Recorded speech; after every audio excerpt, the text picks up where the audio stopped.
সবার মাঝে ঈদের আনন্দ থাকলেও কারাগারের চিত্র ভিন্ন।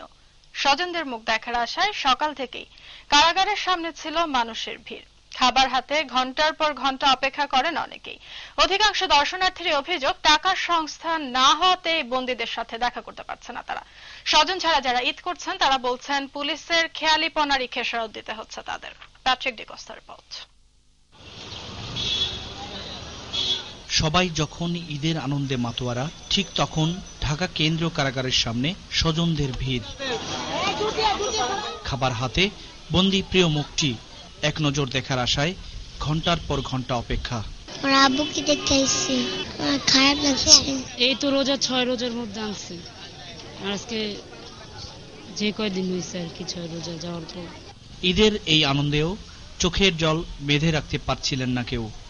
তাদের অনন্ত জিজ্ঞাসা, কোন অপরাধে বন্দী তার বাবা, কি অপরাধ তার ভাইয়ের। পরশু দিনকা খবর পাইছি যে আমার ভাই এই জায়গায় আছে, এর আগে কেউ কইতে পারে না, সবাই যেন আমরা মনে করছি আর বাইরে যেন কি মাইরা ফেলাইছে। চিন্তাইকার কইয়া ধরাইতেছে, আমার আব্বুরে দেখা গেলাম। এর ভিতর তো কেউ সুখে থাকে না। আমরা যেরকম মুক্ত আছে হয়তো মুক্ত নাই।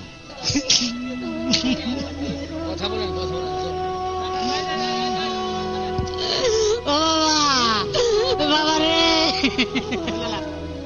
এ কষ্ট অনাদি, এ বেদনা চার দেয়ালে বন্দী সন্তানের জন্য। ছেলে না থাকাতে কেমন লাগবে এটা তো সবাই ব্যথাজনক। তার বাপ না দুনিয়াতে, আমি রাজি মানুষ কি করতে রে, কিছু করতে না, 4 মাস ধরে বুকুত আছে।